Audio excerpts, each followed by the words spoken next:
The great cinematic mind, Eli Roth, once said that Keeper is like a surreal David Lynch film. Okay, let me try one. It's like an action-packed Michael Bay movie. It's like a suspenseful Alfred Hitchcock film. It's like a gothic Tim Burton movie. Should I give him the benefit of the doubt that he meant surreal, David Lynch film? No, because that's how they quoted him for the trailer. Also because it's Eli Roth and I'm the Antichrist. Hi. Hello there, my darlings. I am Kylie Roseanne, of course known on this channel as Haunted Hippie, and Satan's favorite daughter. If you enjoy talking about horror movies all year long, then click subscribe. By all means, click the like button, notification bell, that way my videos will stay in your feed, and we will never have to say goodbye to Halloween. The way I do my reviews on my channel is I do my stupid poopy little intro, then we talk about my expectations of a movie, we get into all my spoiler-free thoughts, and then finally we do a little spoiler breakdown. So let's kick this thing off with my expectations. Now, I am not a huge Oz Perkins guy, as it turns out. I loved Gretel and Hansel back in the day. I feel like it was like the biggest surprise. Well, I almost said it was like the biggest surprise of 2020. Girl. But I had absolutely no expectations of that movie when it came out. I was not familiar with Oz Perkins, and I loved it. I loved it at the time. I've rewatched it, I think, one time since, and I still loved it. I liked Longlegs okay, and everything else of his I have disliked. Particularly the monkey, which I think that I gave it 3 stars, and that felt like it was generous at the time. You can go back and watch my review from earlier this year. It's severely underwhelmed. So with Keeper, I thought maybe we would have some kind of happy medium between Longlegs and the monkey, both quality-wise and tone-wise, and I don't really know why I thought this. I avoided pretty much all of the marketing, except for that one part of the trailer where he like walks up behind her. For some reason, I always seem to walk into the theater right when that little clip is playing. So with just that one moment and the way they've been trying to market it, I was expecting a lot less comedy and something tonally kind of more or less in line with Longlegs. And I'm always interested in a more unknown cast. Now, Tatiana Maslany, I knew, but I didn't know. I actually had to look her up online today to see what I actually recognized her from. And it turns out I remember her from Parks and Rec. She, I think, played a love interest of Aziz Ansari, which that doesn't really work for me, but that is neither here nor there. My little search also jogged my memory that she was the lead of She-Hulk, a show that I never watched, but I saw endlessly advertised and then subsequently ripped apart online. I was like, oh yeah, there it is. But to me, I don't know. I guess She-Hulk was big, like it was a Marvel show, but I feel like she's still relatively an unknown. After all of that, I really can't blame her for coming over to the horror genre, but she's a really good comedic actress. She has this like naturalism in Parks and Rec where she's kind of playing everything straight, but she has a little bit of like a dry humor. She's good at ribbing. Anyway, this just seems like a really interesting change of pace for her career. And then Rossif Sutherland, is that how you pronounce it? I also didn't recognize him, but he was in Orphan First Kill. I haven't seen that movie since it came out 3 years ago, but I still feel like I should have recognized him. I went through the entire movie not knowing who this man was. I'm sorry to this man. I was also today years old when I learned that he is the child of Donald Sutherland, brother of Kiefer. If I had looked all that up and known it going in, I think I might have been a little bit more excited, but it's probably for the best that I didn't. I went into this movie with pretty much no expectations. I avoided pretty much all the marketing, like I said, except for that like one moment of the trailer. I also had no expectations because I kind of just didn't care. I didn't care. He's one of those directors that I used to be like, you know, I'll be interested in anything that he does. I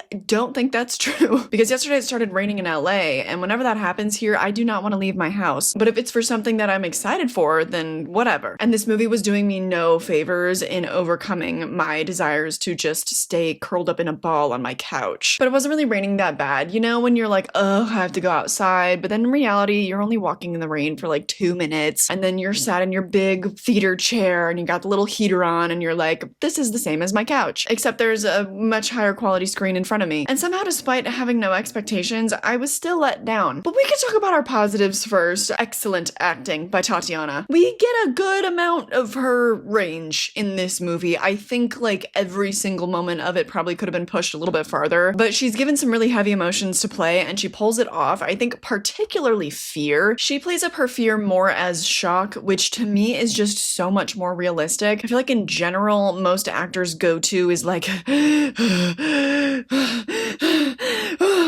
Breathing, I'm breathing hard. She plays it more as like a wide-eyed, shaky, like just shock. Which I don't know about you, I haven't really come upon many horrifying scenes in my lifetime, so I guess I can't say for certain. But I feel like usually when I come upon something that I don't want to see, the first thing that registers is shock. It's never like a scream. I don't really start heaving or whatever. Like you have to take that moment to process. Like the shock comes first, and I feel like she just nailed that. And she was really the only highlight for me, except for one other thing. But this is a mild spoiler if you haven't seen the trailers. So if you're trying to go in super blind, you probably don't really want to listen to this next part, but it is in the trailers. It's very heavily in the trailers. I went back and I watched the trailer while I was like drafting my notes for this video, just so I knew what was safe to discuss. But in my opinion, this is one of those trailers that I hate, and I'm really glad that I didn't see it before I went to see the movie, because they just give so much away. Like there's really important imagery that they share that's from like the mid-third act. Maybe I shouldn't have said that now, but it's okay. They don't give away like any of the story really, but there's not a whole lot of story there. Oh, anyway, so yeah, this is a mild spoiler, but the movie gets incredibly surreal, and there is some really good creature acting. C'est magnifique. Look at this fella. Look at this fella. Look at this strange, drooly kind of guy. I don't really care that I can see the seams between like the morph suit and his face, because then my mind went less creature and it went more, oh, there's a real human being actually doing this right now. How bizarre. So love Tatiana, love that guy. Pretty much everything else about the movie was bad. Not okay. Ross of Sutherland, he wasn't bad by any means. The other acting was fine. They're kind of given nothing. You know what? Honestly, the little bit that he is given, I felt like was kind of flat. He seemed quite bored, which goes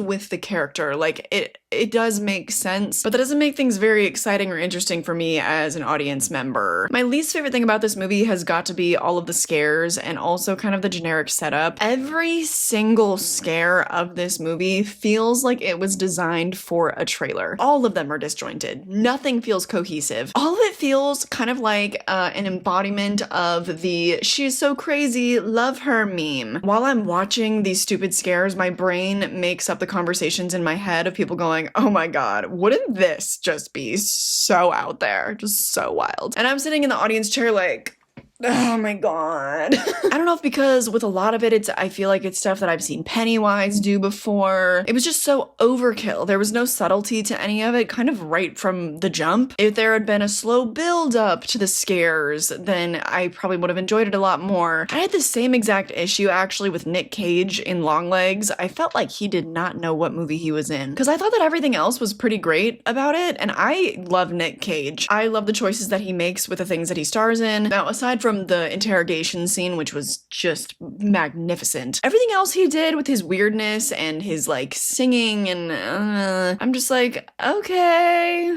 yes, all right. I don't like feeling weird in a secondhand embarrassment kind of way. I like feeling weird in a weird way. And perhaps all this surrealism could have worked. I think I'm gonna get into that more in a second. If there had been more meat to the story. There's no meat on the bones here. This story could have been an email, okay? It could have been a couple of pages long in Scary Stories to Tell in the Dark. Could have been an immaculate short film, maybe. But the premise is stretched way beyond its limits, like honestly to a boring degree. And it takes all the bite out of what could otherwise probably be considered decent scares. There are certain moments of weirdness that I'm like, yes, if there were maybe only 2 or 3 of these moments instead of like 20, maybe it would have gotten under my skin. But at this point, like after just suffering through so many of them, it's like, okay, I get it. Like, please just can we get to the end of the actual story here? Because there isn't really a story. There's not really any story. It all happens in like the last 10 minutes of the movie, basically. The rest of it is just wall-to-wall surrealist nonsense, and you would think that it would help that it's like one location, cabin in the woods. We love those kind of movies, but it made it feel way more limiting than charming. So by the time that you get to the bottom of the actual story, it just, for me, it didn't really have any payoff. I just had become so numb to the weirdness that when we finally get like a grounded explanation, it's like,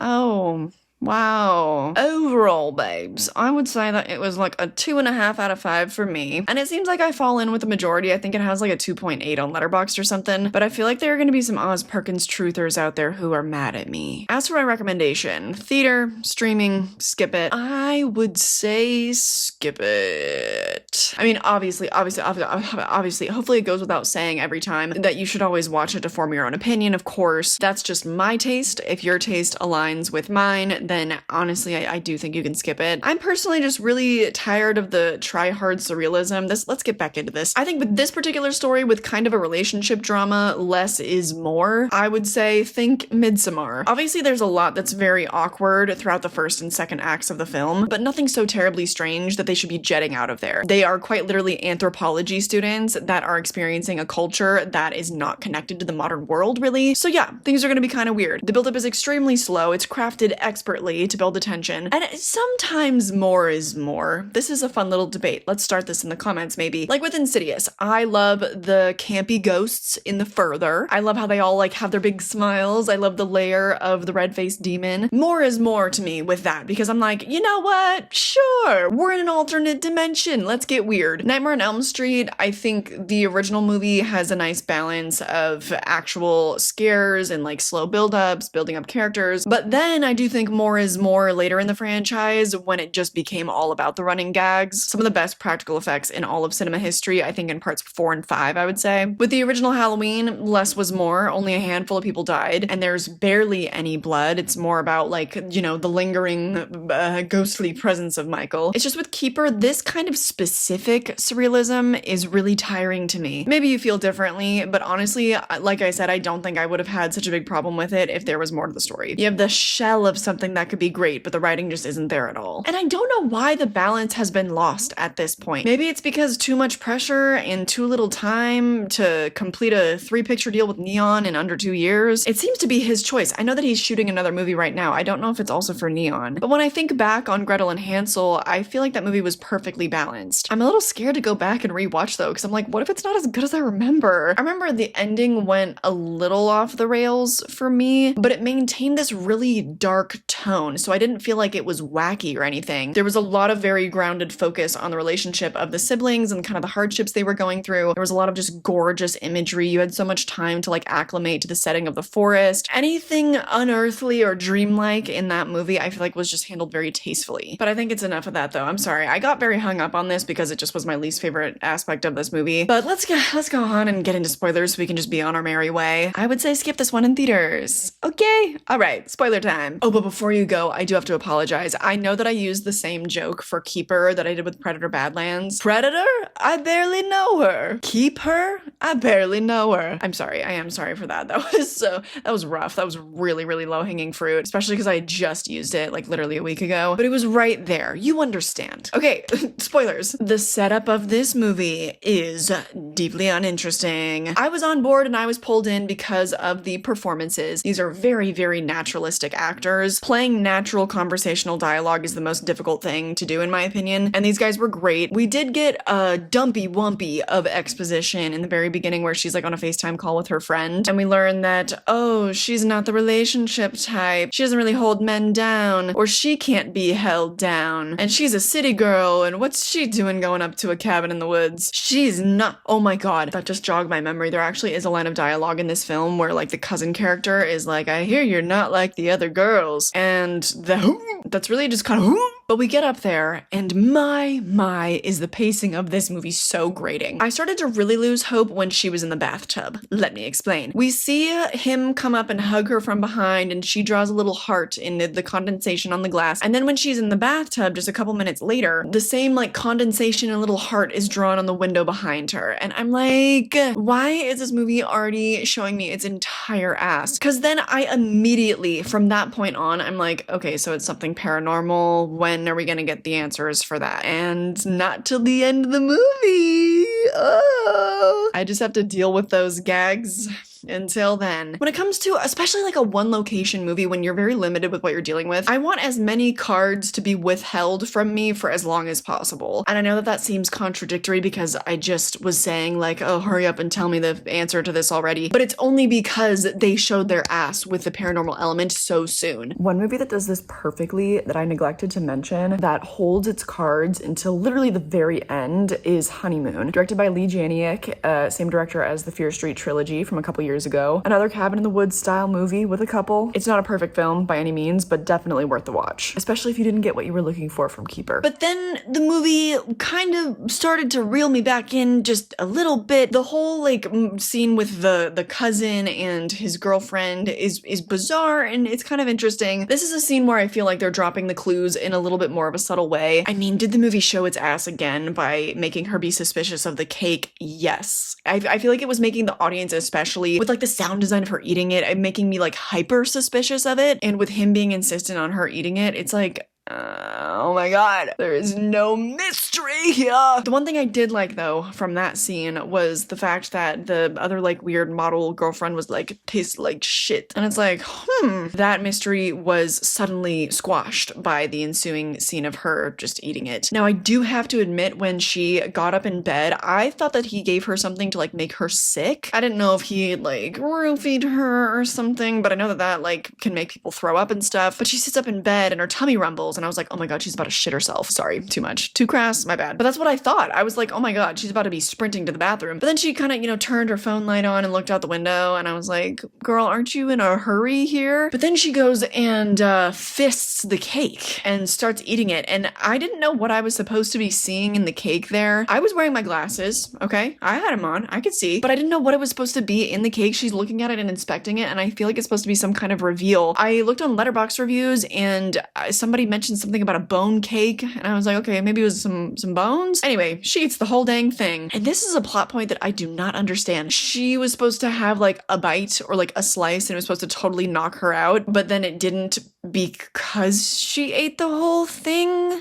Huh? What doth thou mean? Okay, whatever. Not important. There's the weird plot point of him leaving, which I just was like, no, like this movie already doesn't really have enough friction to it, and now you're gonna take out one of the characters. So now I know I'm gonna be left with her dealing with more of these dumb visions of things. And they bring up this element of infidelity. She calls her friend on the phone, who is such a nothing character and is only there to service us hearing the inner thoughts of our main character out loud. That pretty much never works for me. Yeah. Never ever. And she's like, you know that he has a wife and he's going to bone his wife in the city or something. And that never had anything to do with anything. They're trying to lead the audience off track, but they've already shown their other cards. They've already told us that this is going to be a very supernatural film. So obviously something way weirder is going on. Whether or not he actually has a wife is of no consequence. At least not for me as an audience member. I don't care. I guess because it's kind of a men ain't shit movie that they threw that in there beats me. In my opinion, it's really only to pad out the runtime with the dialogue, maybe lead the audience astray a little bit, but it has no bearing on what's going on. Unless maybe they were kind of trying to lead people to think, maybe you thought this, let me know, that he had like killed his past wives, which I mean, he did, but that maybe they were like leading the audience off to think like, oh, the wife is alive somewhere, but really it's the wife haunting her in the house. And that's not the story of what lies beneath. No spoilers there. But now that I think of it, really reminds me of that movie. The cousin comes back. Oh joy. He walks around the house with a cleaver and leaves his watch in the garbage disposal. Oh my god, who cares? The watch thing, I guess maybe they explain that by maybe the spirits did it or whatever. I don't think I've even talked about any of the specific like horror elements yet because I haven't liked any of them yet at this point in the movie. I especially didn't like the weird dream that she was having where the Russian girl or wherever she's from, she pops up and then there's a littler version of her also sitting at the table. That moment especially really solidified the like, oh my god, she's so crazy, love her. That was a point of no return for me. I was like, this is just silly. Oh, another movie where more is definitely climax. Can't believe I didn't think of that one earlier. Anyway, don't you just love the little plot device they gave us so that she wouldn't have her phone, where you know how it was so clever how she like spilled wine on the couch and then she had to go get stuff to clean it up? Wasn't that so exciting? No, not a whole lot of this movie was. I guess skipping ahead a little bit, when she's on the phone with her friend and she's like begging her to pick her up and stuff and the phone's not working. Who could have seen that cliche coming? That was another extended scare scene in this movie where had they been more sparing with the imagery of the long neck, could have worked, could have been a really eerie element, but you're just face to face with it for so long that it loses impact. I mean, maybe people are into that, but when the intention of the movie I know is like it's trying to scare me, I tend to just not be able to find enjoyment in it. But what's his face comes back, yay! And we find out the actual story of the movie, and when he's explaining it, he just seems so bored. He seems so exhausted. He's just like, yeah, and you're about to die. Trust me, I don't want to see it, but gotta do what I gotta do, you know what I mean? The flashbacks could have been fun if there was a little more effort, I feel like in the production design maybe. I would have loved to get a full-on, like, you know, Robert Eggers witch-inspired scenario or something there. I started to get my hopes up a little bit when the boys ultimately go to kill her and her eyes are glowing. I'm like, wait a minute, maybe this is her ancestor and she's actually been in on it somehow this whole time. Like, I was expecting for another layer to the twist, just because this movie was like giving me nothing. Also, the fact that the cousin is revealed to actually be his brother and how it's supposed to be a mic drop moment. Can we, a show of hands, who cared? They literally did a little flashback to the adult version of him, the cousin, and it's supposed to be like, oh, what is the difference? I don't know these guys, cousin, brother, I don't care. And then blah blah blah, it's revealed that all the women that we've been seeing since the beginning of the movie were actually his partners. And do you get it? The metaphor of the fish? Because he didn't love them, he caught them like he was fishing. And he seems so bored when he's like going through their boxes of stuff and he's like, meet Liz, or whatever her name is. And then she's in the basement, and truly this movie, if it hadn't already, at this point it absolutely fell off a cliff. The imagery she sees of, it's like herself in this weird, there's a lot of mouths and eyes, but you know who kind of saved that moment? This diva. Oh my god. All the liquid just constantly pouring out of the mouth, and it's so gross, and the facial expression, and that was genuinely something new and very fresh. Big ups to this creature actor right here, okay? Having a protagonist to be resigned to their fate, also kind of cool, kind of different, but then it's not that. And the ending is supposed to be really funny, it's supposed to be a really big, like, good for her kind of moment, and I just don't care. It was so easy. She had no agency in that happening. All the spirits, decided that they liked her, or she was somehow anciently related to that woman. I don't like a final girl where everything happens to her. And in the end, okay, yeah, so she strung him up and she drowned his head in honey, but he was like this old, frail little, you know, he was this old, he was dusty. That's not hard. And she'd also been like imbued with the power of these forest spirits. It just was weird. It just fell flat to me. It could have been a cool story. It is a cool story, but there wasn't enough of it there. I would have loved this as a short film. If you cut out like at least an entire hour of this movie, imagine how good. But as is, so much of it is just nonsensical fluff that I don't have a whole lot to say. So definitely gonna be a shorter review today. Sorry about that, lads. Did you like this movie? Will you be seated for the next Oz Perkins film? I will, because this is my job. Otherwise, I might not be. Though he is a hit or miss kind of guy. I think with how much I loved Gretel and Hansel, I'm probably always gonna hold out hope, but it seems like he's entered a very different era of his career, one where he seems to be working a little bit too fast and not giving enough of a fuck. Of course, that's just my speculation based on the final product of this film. I just can't help myself from wondering, like, what if he hadn't made 3 movies in the last 2 years? What if instead he had made 1 movie and he like combined all the best elements of these last 3 films? But I don't know, maybe it's not so much about the final product for him, because third acts don't seem to be his thing, and it's more so just about the act of creation and just